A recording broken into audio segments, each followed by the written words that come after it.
realities.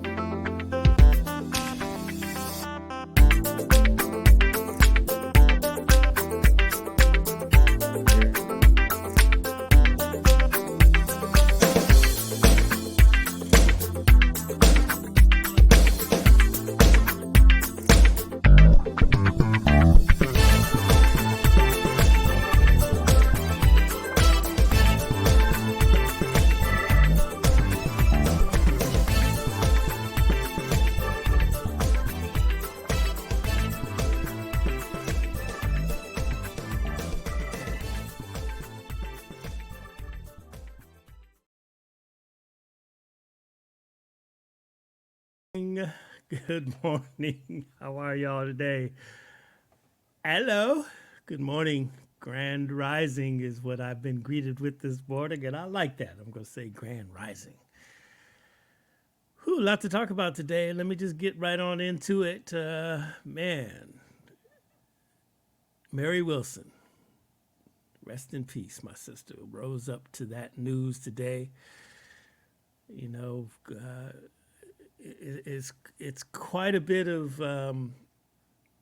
it's big news, you know. So for my younger generations, you know, before there was Destiny's Child, we had the Supremes. You understand? And Diana Ross, Mary Wilson, Florence Ballard, they were the standard when I was a young lad running around. And to hear of the passing of Mary Wilson, we're going to pay tribute to her in just a hot second here. Let's just go ahead and get right into that before we get to our guests here. If you guys just indulge us here at Coffee Conversations with Greg J. Found some stuff out there on YouTube and really exceptional information. Let's just give you a quick background of Mary Wilson. Hold on one quick second. And we're going to get right into it. Yes. Yeah. How are you guys doing today in this COVID environment? Is it, it's a lot, isn't it? Yeah, I know. Here we go.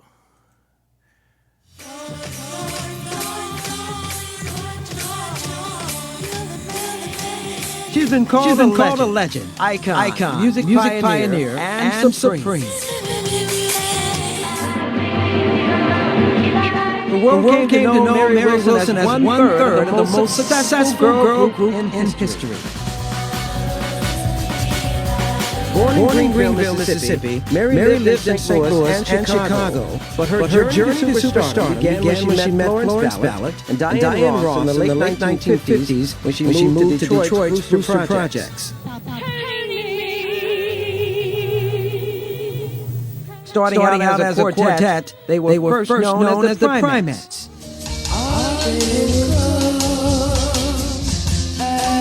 Mary's smoky and sultry voice was perfect for the ballad, they say. After Motown founder and visionary Berry Gordy signed them to Motown in 1961, they went from the Primates to the Supreme.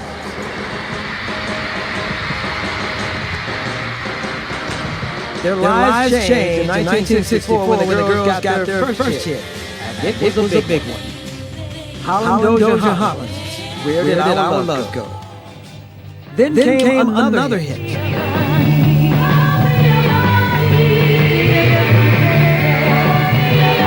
And another.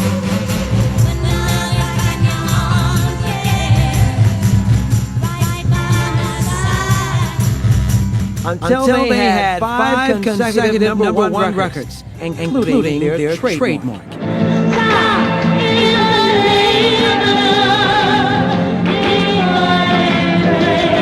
What made the Supreme special? High glamour, poise, class, and talent. A delight to have these 3 little girls on my show tonight. Sharing the stage with some of the biggest names in the business. Sammy Davis Jr. Bing Crosby.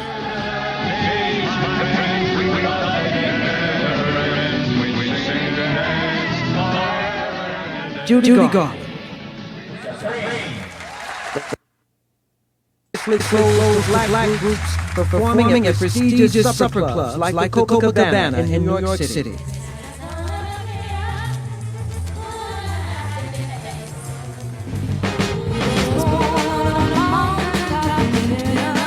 Mary pushed herself to work even harder at her craft as her group fame and success grew. When she wasn't touring, she and her bandmates worked tirelessly on harmony, choreography, and stage presence. The Supremes would become the standard by which other girl groups were measured. And now, ladies and gentlemen, Miss Mary Wilson. And anytime she led a song, Mary gave it everything she had. You're just too good to be true. Can't take my eyes off you. Their legendary television appearances shot their fame into orbit. Families everywhere gathered around the TV to see them perform. Even today, fans watching YouTube clips rave about the group. Honey, we is terrific. And Mary's great timing and undeniable beauty. Let's have a fine welcome for Supreme. The Supremes made a whopping 17 appearances on The Ed Sullivan Show alone, and really became the first black musical act to achieve complete and sustained crossover success. By the late 1960s, the Supremes had sold more than 50 million records worldwide and racked up an astounding 12 #1 singles, setting the record for the most consecutive #1 hits by an American group. They rivaled the Beatles in worldwide popularity.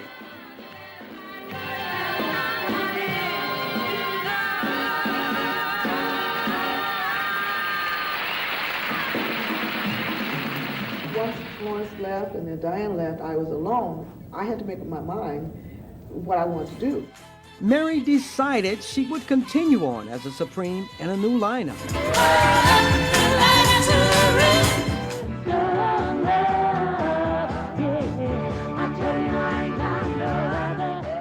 In addition, Mary took over management of the group in 1973 and began singing lead on at least half the songs on every new Supremes album.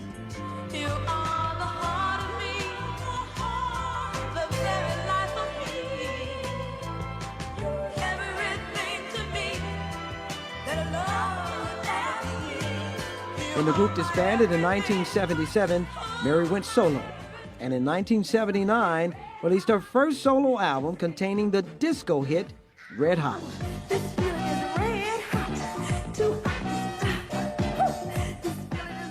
But Mary's next big success would come with writing her memoirs. Dream Girl, My Life as a Supreme became the best-selling rock and roll autobiography ever published. As a humanitarian, Mary gives inspirational lectures all over the world. In 2003, she was named a U.S. Cultural Ambassador by Secretary of State Colin Powell.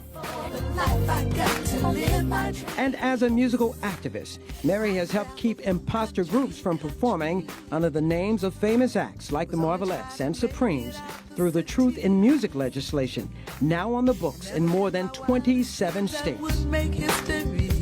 More recently, Mary hit the road with Dionne Warwick and Roberta Flack for the 2015 Legends Tour in the UK. Also in 2015, Wilson released a new single called Time to Move On, a top 20 Billboard dance hit. As keeper of the Supremes legend, she has assembled a touring costume exhibit of the Supremes' iconic designer gowns.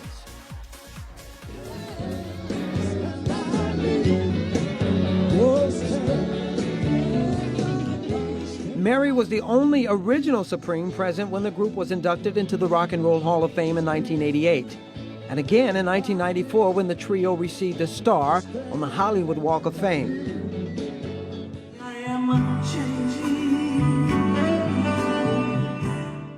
Today, this legendary artist continues her successful career as a concert performer.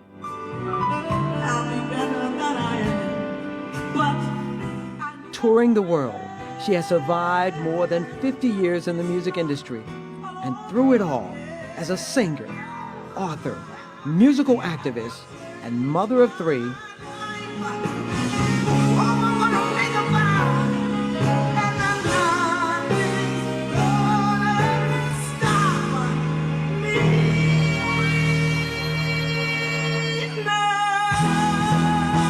Mary Wilson still reigns supreme.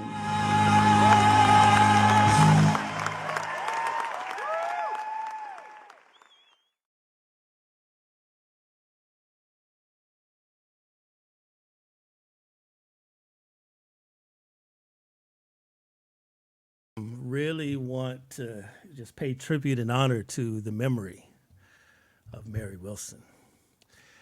You know, I saw something on video, and we'll play it after we talk with our guest today at the end of the show. She just posted a video like 2 days ago, you know, talking about her new projects and everything. You know, it just goes to show you that life is just fragile. And this morning, that's what I'm looking at, is like our fragility of life. Enjoy every moment. That's what we have to do. Mary Wilson, rest in peace, my sister. All right. Today we have a special guest here. You know, we're all things about building bridges of music, arts, and culture with Africa and African America. That's what we like to do. You know, been going back and forth to Africa for quite some time. We just were recently introduced to some brothers who, you know, from Kenya originally, but living in Texas. You know, P.S. the Rebels, they're here. Good morning. Good morning. Can you hear us? I can hear you. Can y'all hear us? Yes, we can hear you. Look at that. Okay. Word. Brother Peon, let me see. Pihon, how do you say your name, my brother? I'm just meeting you all, so if I butcher your name, just I apologize. I'm trying to unmute you. Let's see. Well, while you're unmuting him, I'll let you know it's Pyhon. Pyhon. Okay. Yes. All right. Let's see. And I'm SamuiLL. SamuiLL. Yes. I've been saying your name for. I cannot unmute him. Try it on your side, my brother. There he is. All right. There we go. SamuiLL. I've been saying your name ever since, since I got your bio. Word. I just like it. I like the way you spell it. Spell it for the people. Yeah. SAMUI to the double 12th letter. That's two L's for you guys. SamuiLL. Yes. Beautiful thing. Man, welcome to Coffee Conversations with Greg J. Thank you guys so much. Thank you. Got your coffee? Yes, sir. Okay.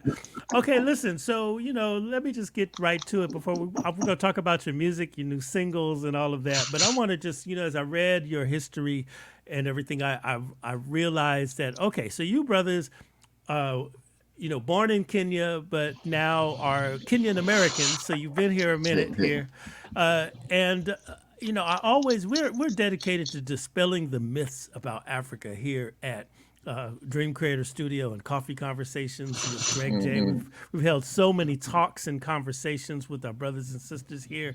Talk a little bit about when you came here.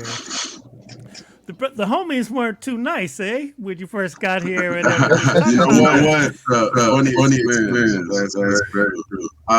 So when we break from, hold on, I'm getting an echo from you. Yeah, I'm getting an echo. You hear that, Greg? I don't hear an echo at all. Okay, well, just go for it. Carry on. So we moved here. At the time, it was a lot on radio. But just moving here and just acclimating into this system, this new culture.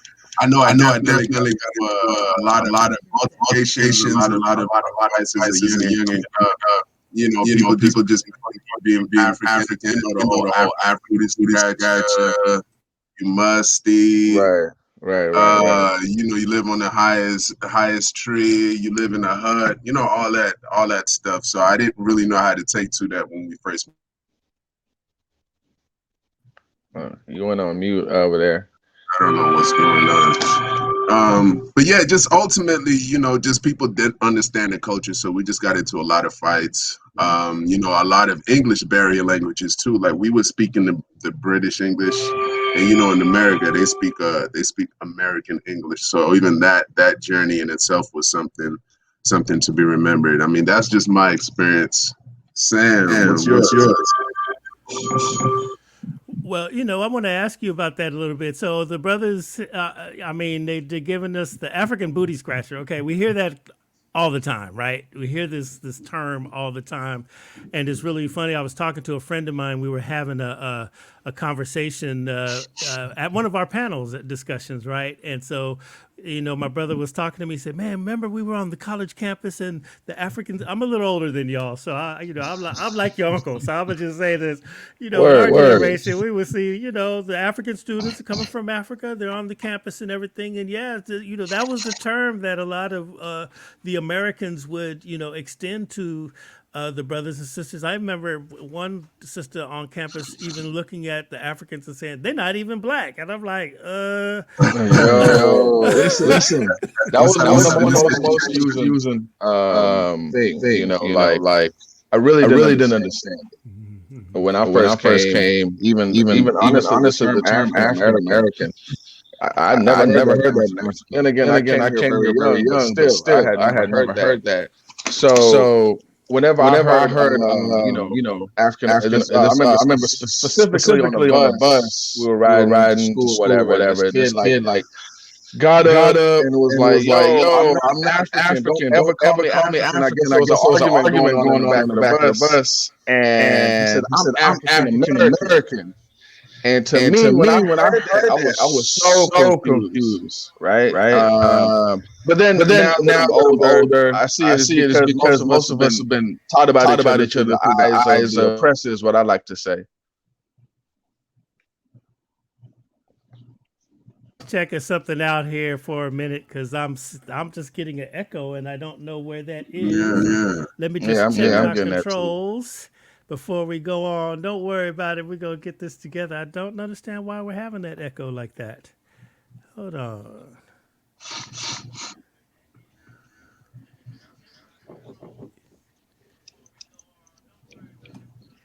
Let's see here. I don't know. Yes. All right. Let's see. I don't hear it. I hear it on my monitors over here, but I don't hear it in my headphones. No. Can you all hear it? No. Okay. It's not echoing anymore. All right. Well, I still hear the echo on my end. You still hear the echo? Yeah, a little bit of echo. But it's mostly coming from like Python, say something? Yo. Did you say yo twice? It's only okay. So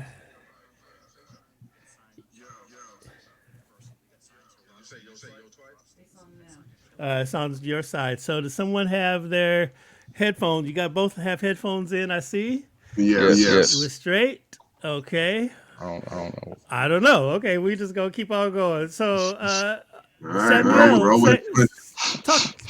To your point though. You now as you've grown and you've matured, you got your roots here now. Right. How have people evolved with their perception in your mind, especially in your generation? I mean, now you know what your generation. We're listening to African music. There's a new consciousness and stuff now going on. Is it changed now, or are we still African booty scratchers? So it depends who you ask, right? But definitely has changed from when we came tremendously. Even people who are not from the continent, the Africans in America. Claiming their roots, things like Ancestry.com and all kinds of different ways for to kind of backtrack and, the welcome to Africa, Ghana is doing a lot of the African Americans. So the conversation definitely changed. And it came to to the Africans and the Americans who were trying to make progress at that time, the Black Americans at that time, because the conversation really changed when the internet happened. The internet gave us control of our narrative, control of our own, to tell our own stories without waiting for the news. Where I feel like when I first got here, most people only know about Africa based on national geographic, feed the children commercials. So they were really ignorant to it, and just bringing us to now. You have Africans with cell phones. They'll show you, look, it's not just ghetto in Africa. I'll show you right now, without having CNN or whatever, filter that message. So I feel we just more control the narrative, and the same also with America as Africans, the illusion of Americans. Also the same thing. How a lot of African Americans are looked down on in society. Just looking at the injustices and inequality from housing and economically, the power structure. Like, we didn't know about that in Africa. So, creating more of that control of the narrative, I feel like that's what's really changed it. It's really interesting because we organize trips to South Africa every year, and dope. When we roll through, we go to the Cape Town Jazz Festival and all that. We take a survey at the end of the 2.5 weeks that we're over there, and the brothers and sisters, the number one comment they say is, "Man, Brother Greg, they don't show us this Africa in America. They're looking for grass huts and everything like that. It's really crazy. Yes, right. Yes. Okay, Mr. Pion, what do you say? All right. Before I speak, the name is Python. Like, just think of it like this, like a python. Python. Okay. No T. Python. Python. Okay. Yes, sir. Okay. Yeah. So, what do you think? I mean, when you see these differences that we're talking about, what's your initial thought? And now that you're here, how do you educate the homies? I mean, that's what it is. You got to build some bridges, man. Right. That's very important. So the first thing is Africans or as a black moving today and integrating with culture here. You want to have that bond, that camaraderie. Because a lot of times, people move over here, they don't have about eliminating on the other Americans, introducing a different perspective on Black culture, which would be, in my case, is African perspective. So that's the most thing. You want to be at least able to preserve the camaraderie, the sisterhood, the brotherhood. And then from there, you would just start having dialogues. You would just having conversations about things that you have both experienced. Because too many times or too often we focus on the differences in the cultures as opposed to actually focusing on the similarities. And once we switch our brain and actually start focusing on the similarities, we'll see, hey, you know what? We do have a lot of traditional similarities, a lot of things that are very, very same. We're experiencing it. There are a lot of remnants of African culture and tradition throughout the world, and you can see those examples every single day.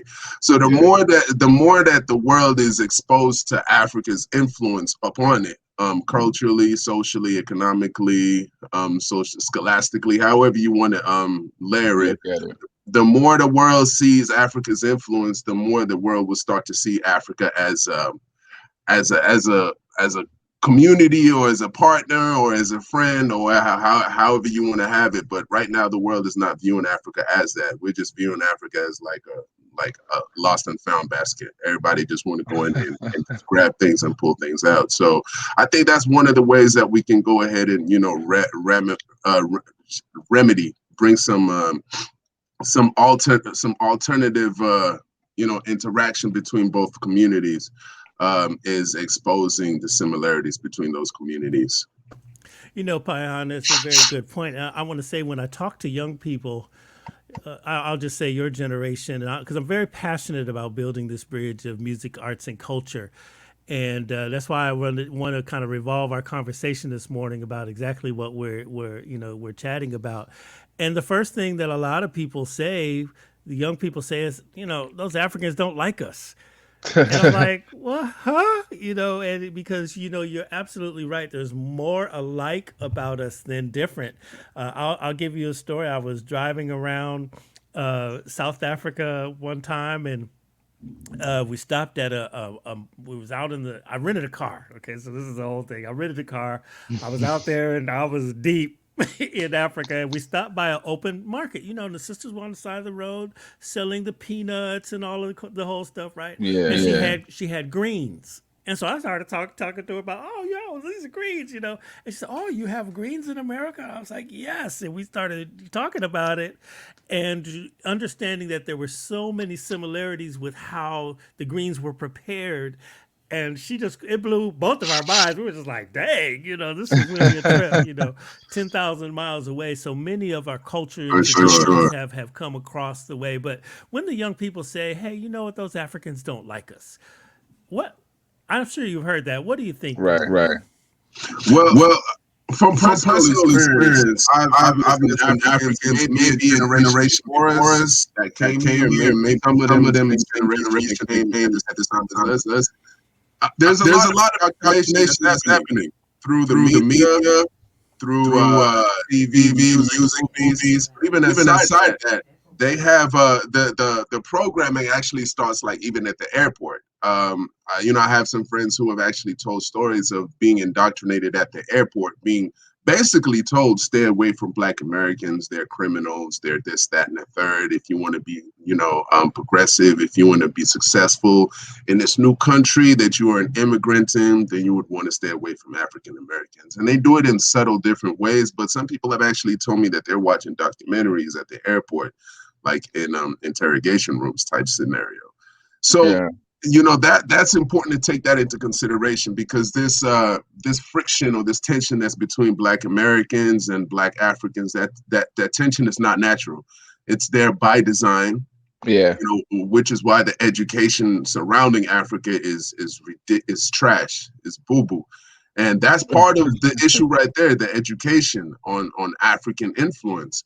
And too many times, too often, that we're just sitting there just not regarding Africa and just looking at Africans in this light or in that light. But, again, the more people see the similarities, you see we're eating the same foods. A lot of the slave food, a lot of that was inspired by African food, with Africans who still kept the same recipes, who kept the same ideas. They even have stories of Africans braiding rice grains into their hair and getting on a boat and then bringing those rice grains here to the States, and starting a whole different process, whether it was in the Caribbeans or whether it was in the States.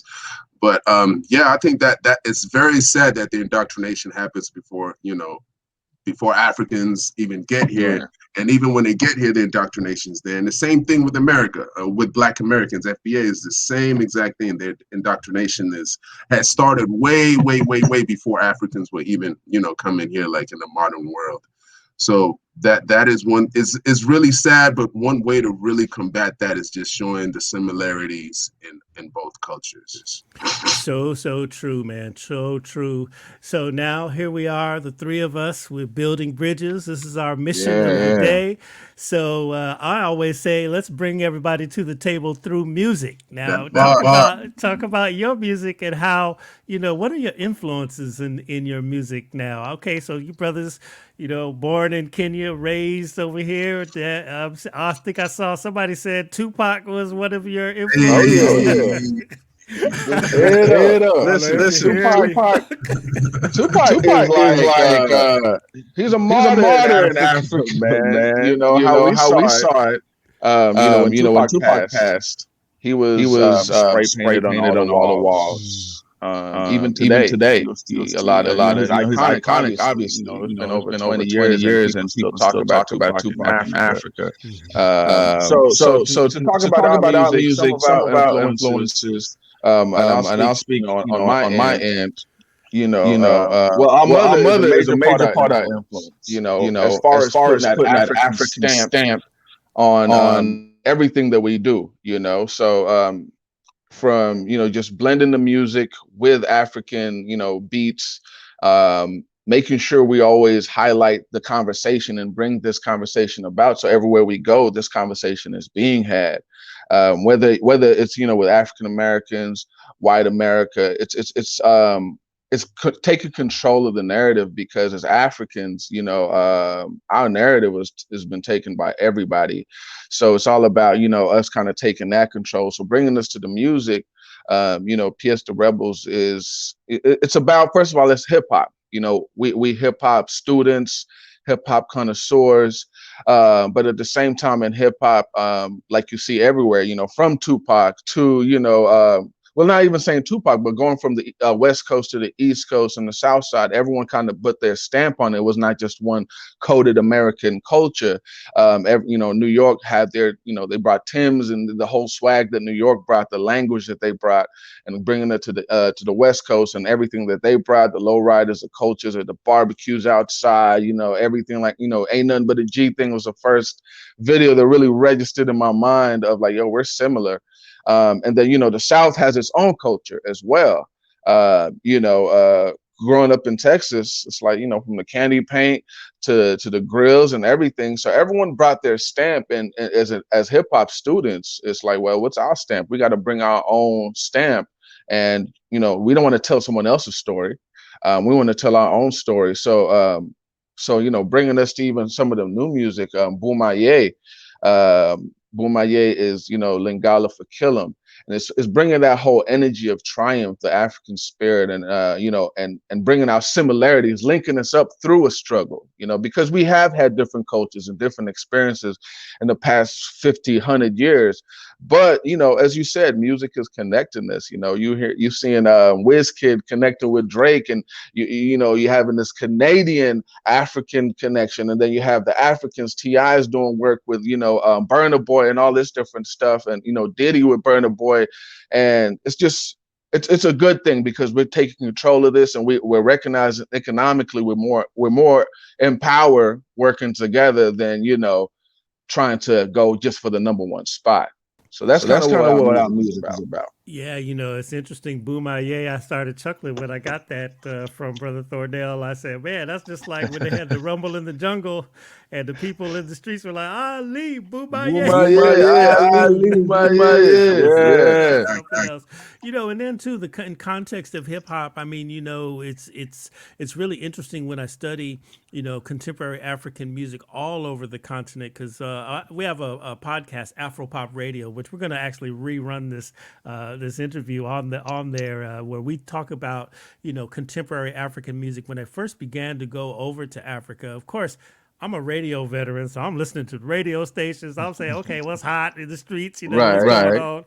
And I start hearing this incredible music, and I'm like, yo, do the people at home know this is going on, you know, over here? And it was really something. And so that's the birth of Afropop radio. And one thing that I noticed, like especially in Mali, right? So you have the different the kora, right? They have that big gourd that looks like a heart, but it's a gigantic thing. But yes. You know, the tradition of a kora player is not only do you play the beautiful instrument, but you're a griot. So when we begin to talk about the Diamante family, it's like these guys are 70 generations of being a griot, telling a story, telling it in a melodic, rhythmic, rhyming way. And, you know, it's interesting if you connect that to hip hop right now. You know, it's really, really, really something how those traditions all across the continent, deep in the continent,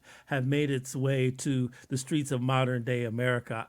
I really I see that spirit still has, you know, survived the Middle Passage all the way now to nowadays. Now, okay, so you all say Tupac. What about the African side of your music? So you're Kenyan, and does the music of Fela Kuti, even though the high life and all of that is West African, does that have an influence in your African rhythms of your music? Well, I would say definitely Fela Kuti is an influence. Now in Kenya, did we listen to Fela Kuti? No. You know, way over there in the West, and when we were still in Kenya, there was really no internet. So we didn't connect with that, which is the beauty of moving and going overseas, right? Because one of the beautiful things was connecting with all kinds of other Africans too, not just African Americans, but other Africans. And our background, although we're born in Kenya, my father is from the Congo, and my mom is also half Ugandan. So that was the music we grew up listening to. It was very traditional music. Congo at the time was it was like the hot topic when it came to music in Africa, and it was Lingala music. So it didn't matter what party you went to, Nigerian party, Ghanaian party, Kenyan party, they were gonna be playing Lingala music just because that was kind of the vibe and the sound of that time.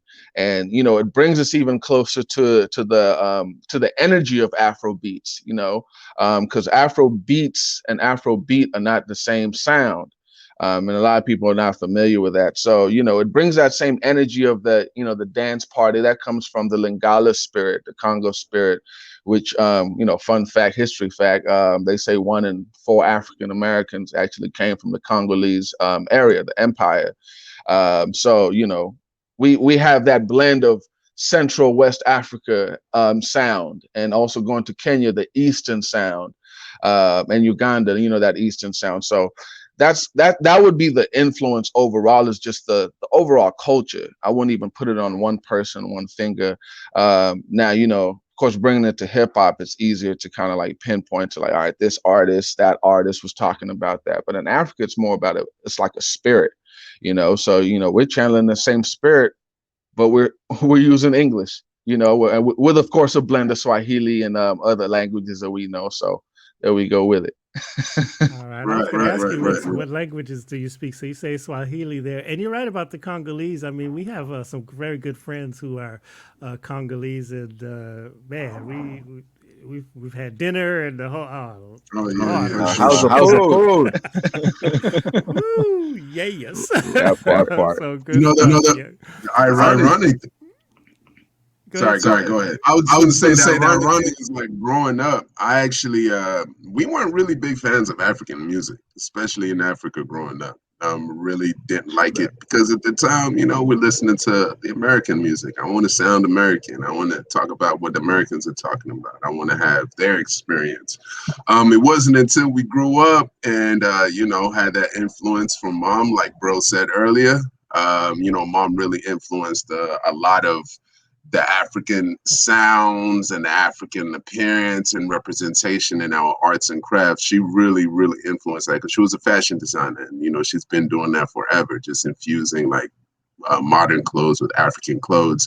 So we decided to do that through our music, and that's around the time period. Even a little bit before that, a couple of years before that, is when we really, really started appreciating our heritage. So it's funny that we're talking about the music, and we weren't even really fans of the African music in Africa at that time. Yeah. That seems to be an issue. I listen daily to African radio stations. I love the internet. I listen to radio stations all over the continent.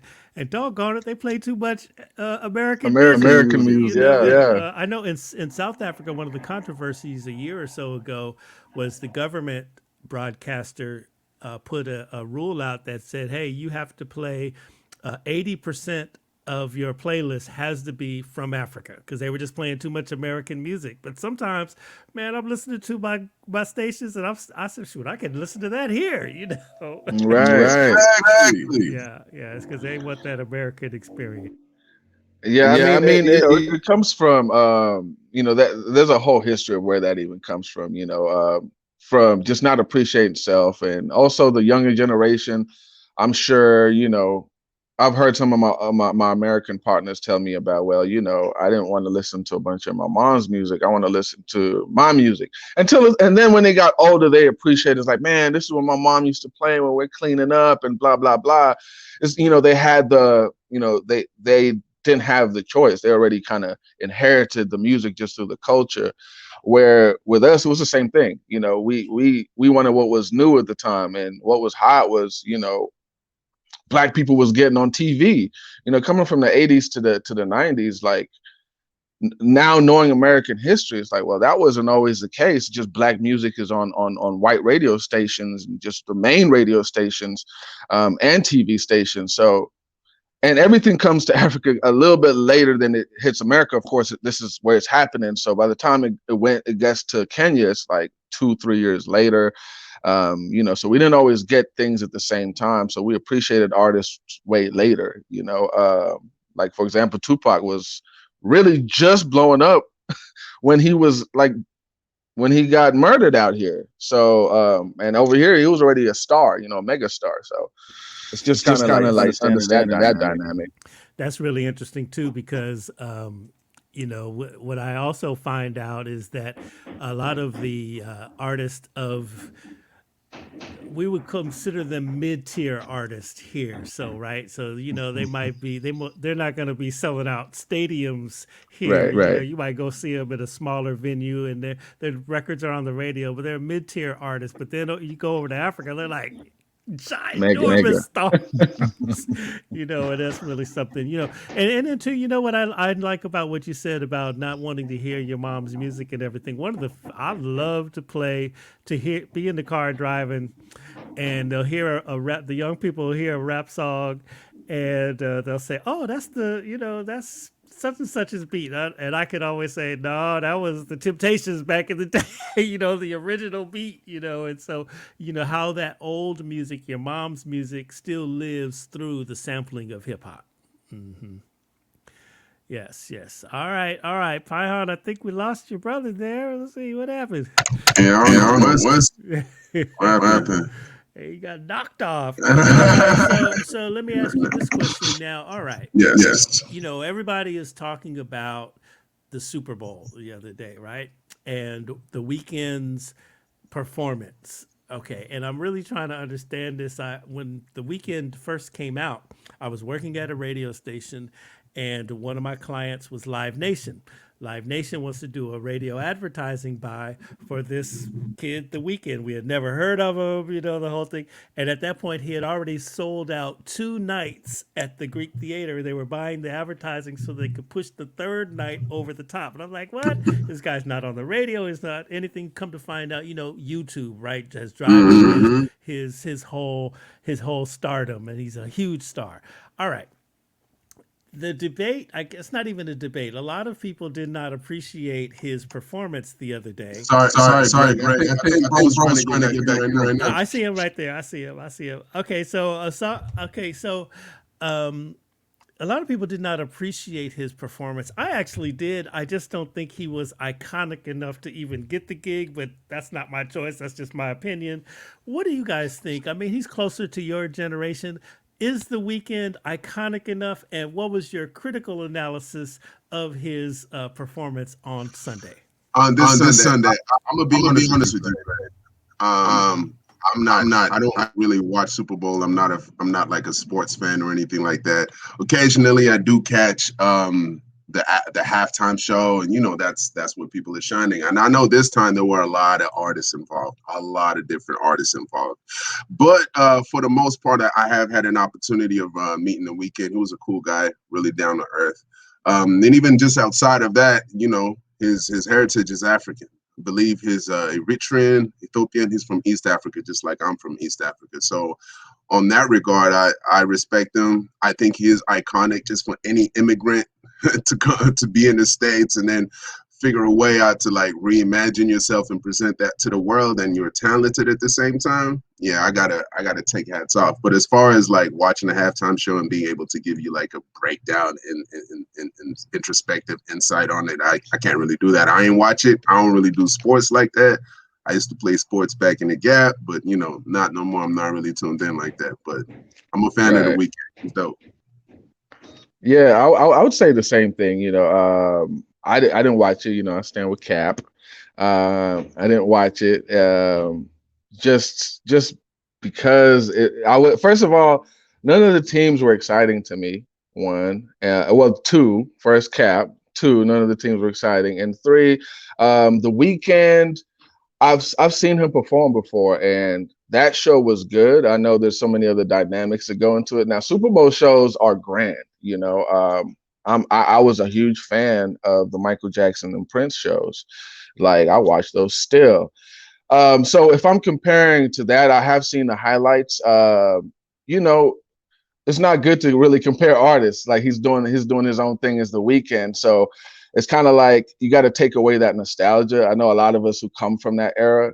It's like, well, it ain't Michael Jackson, you know, it ain't Prince, but it's The Weeknd, and you know he did his thing. And I know a lot of artists right now kind of even scared to touch the NFL thing because of the politics that have been surrounding it for the past couple of years. So, you know, I know it's a little difficult to even make that decision to be a part of that because some people want to boycott you, some people, you know, whatever. But I think he did a good job for what he had. All right, fair enough, guys. Fair enough. Okay, so now you got. Let's talk about your music here. What's the latest single? Is that the No Idea? We actually latest. Go ahead. Well, yeah. So No No Idea Idea is one of the singles we dropped last last December. Mhm. Basically, just dropped a video for No Idea.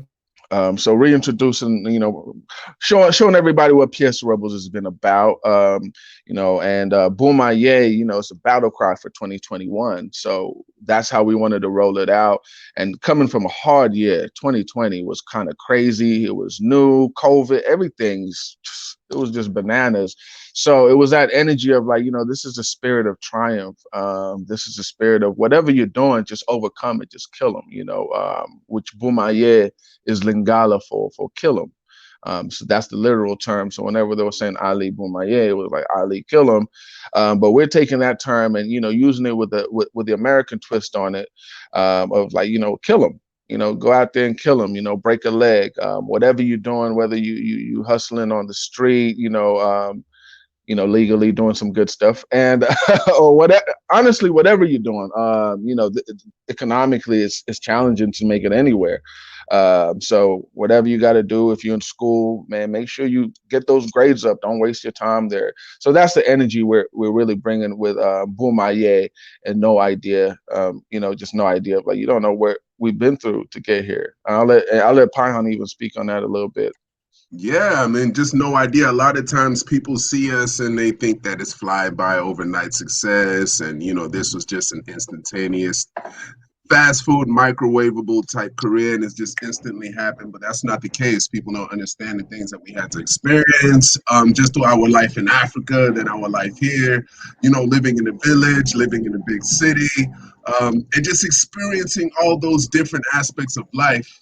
And then we wanted to compile that onto a song, onto a record, and just let people know, like, yo, you may see us, we're here, living in California, we in Hollywood, we're doing our thing, whatever the case is, and people like, oh, you going Hollywood? Oh, this was just overnight, fly by overnight, and that's not the case at all. Like, we really, really, really put in some work for this. We really, really, really got it out the mud. We really, really, really put it in some hard work back even in Texas. And now it's just manifesting everything that we've visualized over the years, and our career is just manifesting now. And you know, a lot of people were just being introduced to our brand. We're just letting people know, like, yo, you don't have an idea. You have no idea what we did to get here and what we did to sit here like kings. You know, speak. That's right. How long you been in the game though? So tell the people how long now. Okay, let me ask it like this. Yeah, I'm just sure. now hearing to y'all. I'm sorry. How come I'm just hearing about y'all? Man, that's what I'm saying. This is and then it's also it's a lot of music, but then we also in California. You know, we were just moving from Dallas. We were doing our thing in Dallas. And you shout out to DF Dub 817-214-4669. You already know. We were doing a lot of things in Dallas, a lot of things in Dallas, but we had an option. The label that we were working with at the time, we're trying to figure out, is it going to be New York or is it going to be California? Because we're going to have to leave. And so all our plugs, all our connections, everybody was in New York. But, you know, we African, and I'm not really designed or built for that cold, and neither is bro. So one of the determining factors was coming out to West, you know, where they do appreciate culture. It's a lot more progressive, and it's a lot more embracing of different communities. And now we're just tapping in and sewing into that community.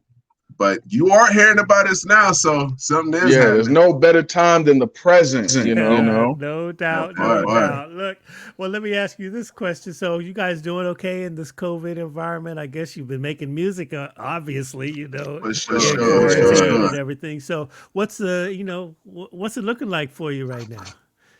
Well, as far as music, so during this time period, one thing that a lot of immigrants, you know, when you come over here, you got to figure a way to diversify yourself. You got to like expand that portfolio, become more of an entrepreneur. This is why a lot of people appreciate America. It supports and gives opportunity for people to be their own bosses and be their own entrepreneurs. And so that's one thing that this time period has definitely taught us, or at least taught me, and it's made me focus on. It's not just being about being your own boss. That is a beautiful thing, but it's all about starting new things, being innovative, figuring out ways to make yourself relevant, you know. And the people who are not necessarily entrepreneurs are looking into the future. Those are the people who are really kind of having a hard time. And it's not anybody's fault, you know. A lot of small businesses have been affected, a lot of small businesses. And if you take into consideration the small businesses that have employees, that have brick and mortar locations, a lot of those businesses have taken a hit. I believe they're saying 1 in 4 businesses has been shut down since COVID. That's a lot of businesses. A lot of businesses. So it's just figuring a way out to stay afloat and present yourself online, you know. Online's a new marketplace, you know. People are the face-to-face, that thing is fading out. Look what we're doing now. We're doing an interview online, you know.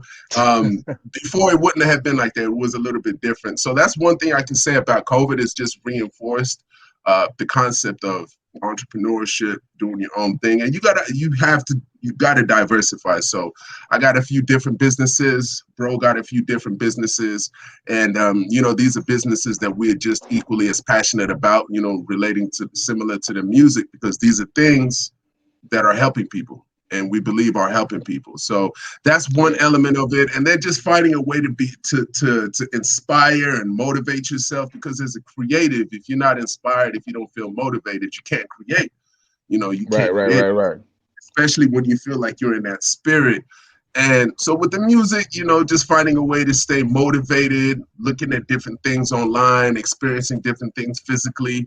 Don't let the physical experiences be snatched away from your life. That is also very, very important. So we've been trying to just balance that out. That's one way I can say we've been dealing with COVID. Man, I mean, pretty much, I you know, I co-sign that. I would say, you know, coming from Africa, and it's always weird talking about COVID with people who really haven't gone through the same equivalent, right?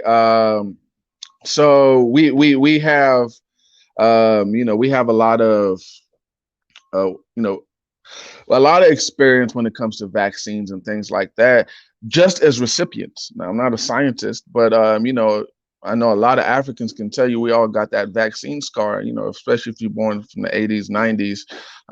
You know, we were trial babies. A lot of us were trial babies for American pharmaceutical companies, or, you know, or not just American, but pharmaceutical companies, period. So when it comes to this whole COVID thing, whenever it happened, to me, it was just weird that they really just, you know, the country shut down. That was the only part that's like, of course, nobody has really experienced that, especially living in the first world country. Now in the third world country, it's typical for stores not to have full shelves. It's typical for a lot of people to be unemployed. It's typical for the hospitals to be overwhelmed because of the structures of the nations that we're in. And, you know, of course, these are not organic structures. These are all, you know, man-made designs. So when we talk about oppression and things like that, COVID to me, bringing us to COVID, what it really was to me was kind of like a break from American lifestyle of FOMO, which, you know, that consistent fear of missing out, right? Whether it's like the next opportunity, what's the next situation, what's this, what should I be doing with my life? Where America, I felt, has lost its sense of community. Is really like, you know, there's small communities, small pockets of communities here and there, But overall, we're losing that because, especially my generation, everyone's trying to get the bag, right? It's get the bag, and the bag is just a tool. People forget that. You don't just say get the hammer, get the hammer all day. No, it's like what are you doing with this bag that we need to get? So we've kind of lost that direction of just slowing down and being human. So I feel like COVID, although it, of course, has claimed a lot of lives, and some of my friends and peers and things like that have been affected from COVID physically, not just the financial aspect of it, but physically. So of course that I share my condolences with them. But the side that most everyone is experiencing is a shutdown. And I feel like that may have been necessary for like a lot of the human spirit, for those who believe in the spiritual aspect. I feel like that was necessary. Now, as an artist, I want to get back out there. I want to perform. I want to connect with people. It's harder to connect online than in person, just the human experience. So I would say that's the only aspect, going out there. But in California, I mean, you can go outside, you can still go hiking, just wear a mask and things, social distance rules, but it's not the end of the world. Coming from, places where, Somalia is right next to us. I have a lot of Somalian partners, and, they'll tell you about seeing bombs all day. They'll tell you about Black Hawk Down live. And, Congo, same thing. So it's like, it's really hard for me to kind of relate to like, hey, the country slowed down. It's like, well, you still have stores. You still got a bunch of stuff going on that other countries don't on a regular basis, pre-COVID, post-COVID, So that's kind of where I was at with it. That's very, very profound, my brother. Now, let me ask you this. Okay, so we just produced a major virtual event for the Martin Luther King holiday with the city of Long Beach. And we had Cy Smith, we had Kenny Lattimore, we had two local bands, Brown Suede. These brothers are dope. They're criminal defense attorneys by day, but kick up bands at night. Had them on. Superheroes. The Real Band, which is an incredible cover band. And it was really great, and we're exploring to do a lot more in this virtual space. And actually, I'm going to invite you all to keep linked up with us so that we can do some virtual shows. Sure. Let me ask you, as artists, I'm just curious. So, does the virtual experience take away from your presentation, or does the audience? How do you feel the audience connects with you now that we have to consume your art through the this is the most simple example I can give. It's kind of like being on Tinder, right? Or being on Bumble. You could find a date like that. You could find somebody that you want to deal with that like that. You can connect with somebody like that. But there's nothing more authentic than actually going on a date and talking to the person face to face on this date and actually seeing the bodily mannerisms and bodily behavior and body language. So that's the same thing I'm equating to the music, where it's fun doing shows, period, whether it's online or whether you're doing it face to face. It's fun doing shows, but there's nothing like doing it live. Yeah, I would agree to that. Live is just it's a better experience. I'm personally somebody who is I don't like technology like that. I definitely I love where technology is going, but I don't like the whole having to tap in online. Like I like technological advances, but the whole interaction socially, I don't like texting. Just call me. We'll get it over with in a few seconds. If you have something to say. If you don't have anything to say, then text me. So, kind of like, let's get to the point. So yeah, as an artist, that connection, we'll settle for the online. It's a privilege that we're here with technology, because if the pandemic happened in the 50s, 60s, like, those artists would suffer, they would suffer tremendously. Where we have been able to, do events and things like that and host shows. People are still doing live events and still connecting with live. So I do appreciate those aspects of it. But nothing, as Pyhan said, there's nothing really beating that live experience, seeing me face to face, hearing these words and being able to ask questions and kind of like feel the human in me. So now that, I mean, I was talking to the California State Surgeon General, and she was saying, we're not going to do live till next year, late next year sometime.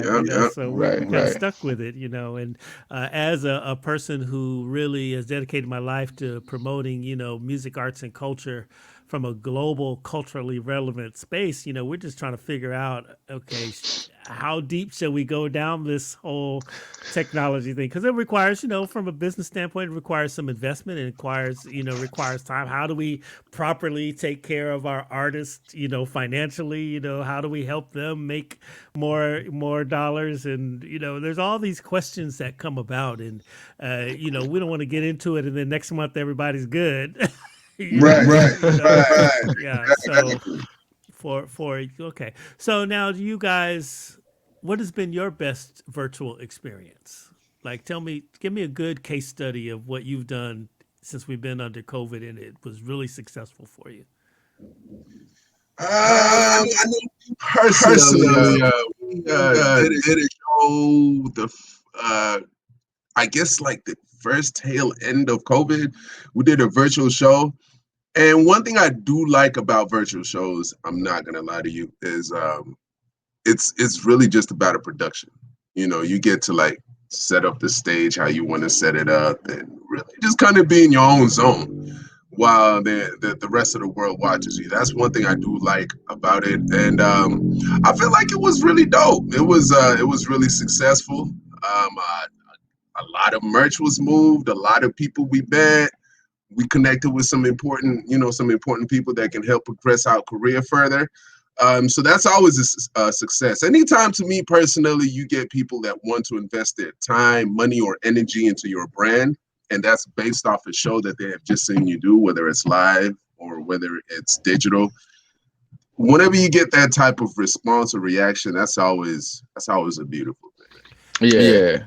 That's interesting you say that because, like, when I watch, say, the NBA, right, I'm saying, dang, man, the game on the floor is much more intense, because there's nobody in the audience. No distractions. Right, no distractions. So your art is kind of the same as what you're saying. Yeah, great. Interesting.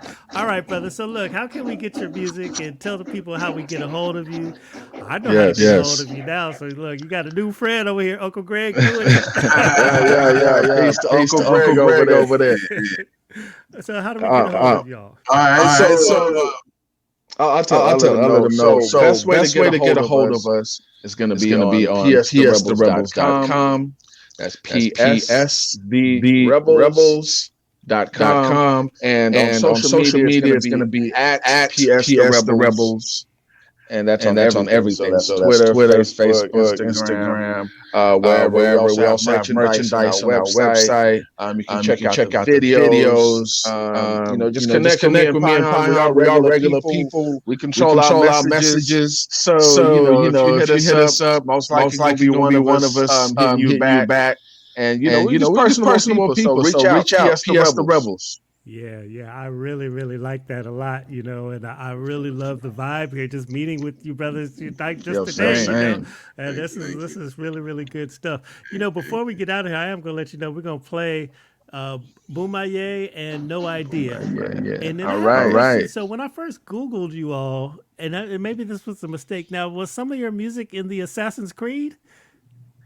No. Okay. But if it is, let me know.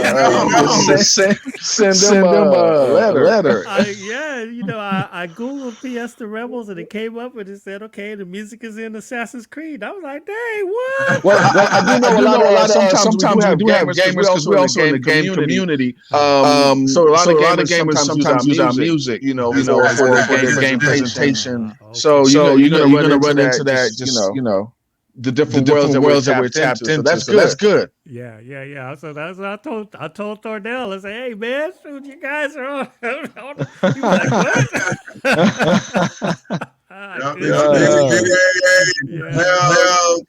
politics. Also, one of the businesses, is CMOS. CMOS is. I'll let Pion kind of talk about it because it is COVID era, and right now it's crazy going on. So Pion, let them know a little bit about that. Yeah, for sure. So when we were talking about earlier about businesses, one of the businesses decided to go ahead and invest in and actually just create. It's CMOS. It's Umoja Organics is the name of the company. You can go online. Umoja, which is unity in Swahili. That's what it means, unity. UmojaOrganics.com. It can tell you a lot more about sea moss. Sea moss is a sea vegetable straight from the ocean. I don't know if you're familiar with Dr. Sebi, but according to Dr. Sebi, let's just say that is his best herb. That's one of the best things that he's been taking for years. So it helps with a lot of different things in your body. But the most important thing, which is why I'm talking about it, aside to helping your skin, your hair, your nails grow, aside of all that and getting rid of the mucus in the body, CMOS actually focuses on building your immune system. And that's the most important thing, especially in today's climate. Right, a lot of people just think that just popping some pills and not actually changing your lifestyle is going to increase your immune system. No, it's a process, but you want your immune system strong enough to where it's equipped to deal with these different things. So yeah, this is an African-owned company, and it's just focused on health and just bringing more awareness surrounding the issues that we're dealing with illnesses, diseases, and stuff like that. Yeah. We could really get rid of a lot of it. We could get rid of just with education. What's the website? So CMOS. It's umojaorganics.com. Yeah. You want me, Greg? We put that in the chat there for everybody. UmojaOrganics.com. Thank you. We're gonna make an order ourselves. So we can get some CMOS and add that to our lineup of preventatives around here. We're taking our vitamin D. We're exercising, meditating, all that. Yes, brother. And just try to get through this thing. Yeah. This is good stuff. Yeah, Good. You know what, man? I just want to tell y'all, it's just an honor to meet you and chop it up with you here. And same. Let's just keep linked up. And I want to do a virtual with you guys, man. Let's do some stuff. I don't know if you guys are familiar with our friend Sandra Isidore. You know Sandra Isidore? You heard of her?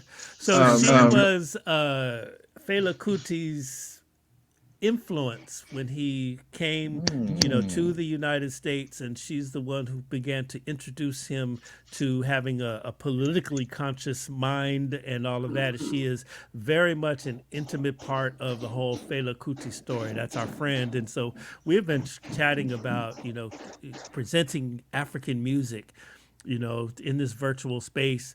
We've got to do it. We want to keep building this bridge of music, arts, and culture. You hear me say that time and time again, because it is essential that we link up with the continent of Africa. We link up with our brothers and sisters from Africa that live here. They're our neighbors. We're all the same, man. It's like you can't deny that.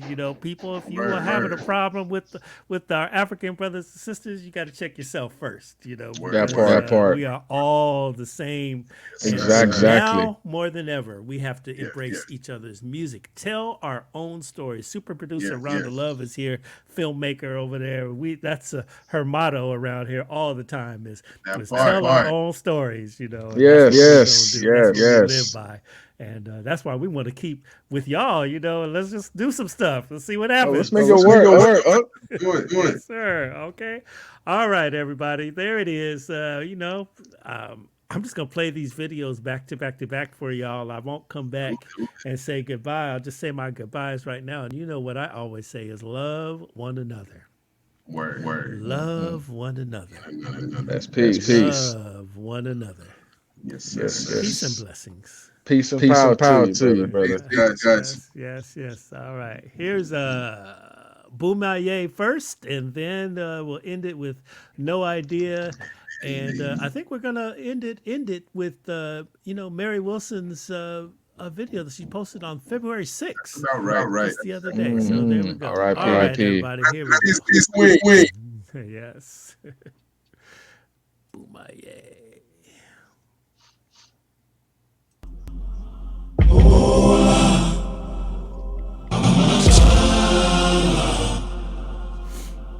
One, two, three. This to the hustler. This for my grind. My all-time survivors. Yeah. Whatever you do, gon' kill him. This to the hustler. This for my grind. My all-time survivors. Yeah. Whatever you do, gon' kill him. Look, they used to hang my ancestors from trees with no respect. I cut that tree down and put that sucker up on my neck. With the medallions, African pieces on my chest. P.S. the rebels, you see him just a piece of myself. People grind to be on my left, hustle survive be on my right. You know the type, don't sleep but take naps, cause we be up all night. I'll send money Western Union when I free up, alright? And make sure that I fill up your cabinet cupboards like a hustler, a grinder. Say I leave Boomaye, I leave Boomaye. P.S. the rebels Boomaye upon that tunes that play. Do it in numerous ways. Kama akuna hey tuta kula great. So bring it back like boomerangs and turn it up and boom the bass on the hip hop boom bap with a little blender Kwame Toure. Grind the Wednesday to Tuesday and today is no exceptions to the rules in which we play. This to the hustler. This for my grind. My all-time survivors. Yeah. Whatever you do, gon' kill him. This to the hustler. This for my grind. My all-time survivors. Yeah. Whatever you do, gon' kill him. Hey, peace to my ancestors, locked with chains around their wrists, until we broke them chains and showed them all what power is. How the ghost devoured king, battle for that power shift, devour it. Now and then black power is empowerment, but now we just, perish for the lack of knowledge. In the village, economics, self-taught, electronics, never entered college. Got the intellect of 7 scholars, never tell them sorry when we boot my ear and then we conquer everything that we see. 6 feet underneath, hard work plus dedication, what it takes to succeed. Mouse quake on the beat, to help with the outreach. Really seen guns, really seen blood, and we got the receipts. Boomaye mean kill him, in the language of Lingala, Los Angeles to the land of Wakanda. I'ma pull up in a Oblak Tanka, peace to Kabaka of the Baganda, cause I've been focused on cleaning my karma. Santi Sana kwa Hibaraka, our new saga, follow the mantra. To the hustlers, this for my grind, my all-time survivors. Yeah. Whatever you do, go kill him. This to the hustlers. This for my grind, my all-time survivors. Yeah. Whatever you do, go kill him. This to the hustlers. This for my grind, my all-time survivors. Yeah. Whatever you do, go kill him. This to the hustler. This for my grind. My all-time survivors. Yeah. Whatever you do, go kill him. Boomaye, Boomaye, Boomaye, Boomaye, Boomaye, Boomaye, Boomaye, Boomaye, Boomaye. Boomaye, Boomaye, Boomaye, Boomaye, Boomaye, Boomaye, Boomaye.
You have no idea what we did to get right here. What we did to sit right here. You don't even fit the criteria. You have no idea what we sacrificed on the grind. Soldiers in the war that have died. You don't even know what's required.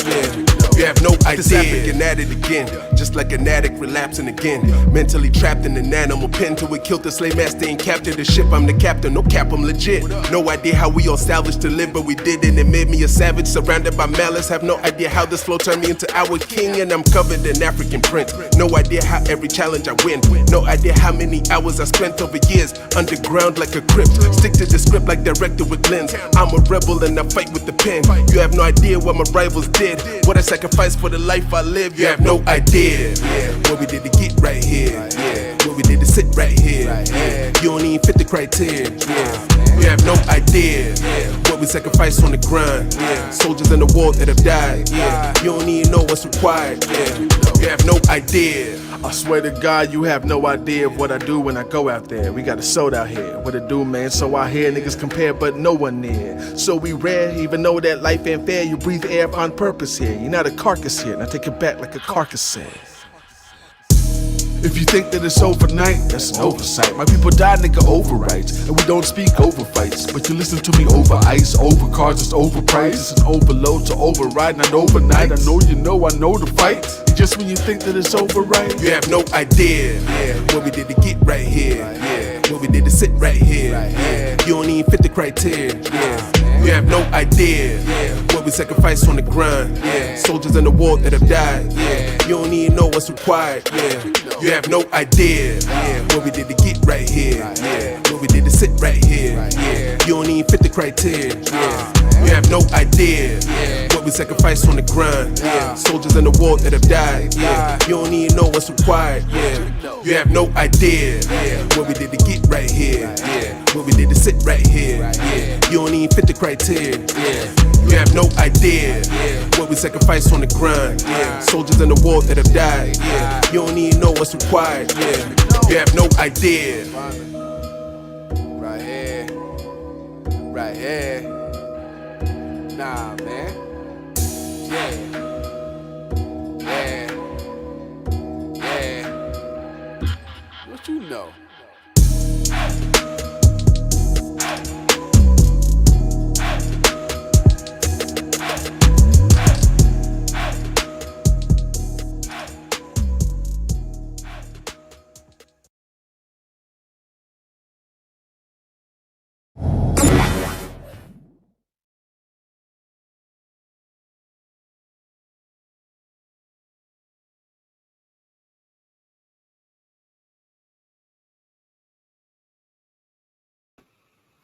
Well, this is Black History Month. Yes, indeed, it is. And I am just so thrilled because so much has happened to me in the month of February. I mean, really. When I say me, I mean the Supremes, you know. And so we're going to be talking about Supremes, 60th anniversary. And I will be talking a lot about that, and mainly because I finally have decided how to work with Universal, and they are going to release new recordings, Mary Wilson recordings. Yes, at last! At last. Thank you, Andy's girl, for, helping in that, and Harry too. But anyway, so much is happening. I mean, like I said, we will be talking about those new releases, Mary Wilson's. I think they're going to release Red Hot, that album. Remember, in the late 60s? Was that late 60s? Yeah. No, it wasn't. It was the late 70s. But it was in February. So let me tell you, on this album, Red Hot, and I have the Gus Dudgeon songs that I did in the late 70s. That's the right time. And it was 4 wonderful songs that were never released, so now they'll be released. And I've also have some other songs, some surprising new songs, new recordings. Yeah, so thank you, Universal, for, chiming in with me and helping this come true. Hopefully some of that will be out on my birthday. Yeah, March 6th. Yeah, and we'll see. Okay, I got my fingers crossed here. Yes, I do. So, and also this month is, this month is Black History Month, as I mentioned, and it is just so much is happening. I'm going to have a couple of interviews on there. One that I did at the Carlisle Hotel in New York, and I was interviewed about that Green Book. I hope you guys saw the movie, because that was something that, hey, we the Supremes, we experienced a lot of that stuff, right? Especially when we were on the Motown Review tour in the South. And then, of course, we were on the Dick Clark Caravan of Stars show, and we had a lot of things happening to us on those shows because of the segregation. So those are two important things that we're going to be talking about. And also, I think one of the other interviews I did was from, it was about Leo's Casino in Ohio. So, I want you guys to really check that out, because, we talked a lot about the segregation and things like that. So that's, a couple of interviews I did. Now I'm going to give you some dates, because it's all in February, right? So let me see. February 2nd, My Heart Can't Take It No More. That was released. And we actually performed that at the Apollo during the Motown Review tour in 1963. So then February 7th, Run, Run, Run was released. I love Run, Run, Run. We really thought that was going to be a hit, but it wasn't. But anyway, we performed that on the Tammy Show. Yes, we did. So those two. And then there was also February 8th, Stop and the Name was released, and that was in 1964 though. And we performed that one, let me see, we did that on lots of TV shows. Yes, we did. In fact, I think it was Shindig, February 24th, 1965. We did that one, so I love that one. So then, of course, on the 18th of February, we did Where the Action Is. That was fun. There's a lot of other artists on that show with us, so check that one out. And then February 18th, I Hear Symphony was released. That was one of my favorite Supreme songs, Holland Dozier Holland songs, I should say, because they did all those early songs, and I thank you guys for that. And then, let me see, that was February 20th, we were on the Ed Sullivan Show. Yes, indeed, 1966. So those are some of the things that you're going to be seeing on the YouTube channel, and I just want to thank you guys for, chiming in and seeing, some of the things that we did back in the day. In the second part of the month, I will give you some other things that we did in February, all February. And it wasn't all good, some of the things that happened, because, of course, we lost our very dear sister, Florence Ballard, on February 26th. But we'll talk about those things later on in the month. So make sure you check out the channel, check it out. Got lots of new uploads and new interviews, and all those things. Of course, Black History Month is going to be our theme for the month. Okay? Thank you. Take care, guys. Bye.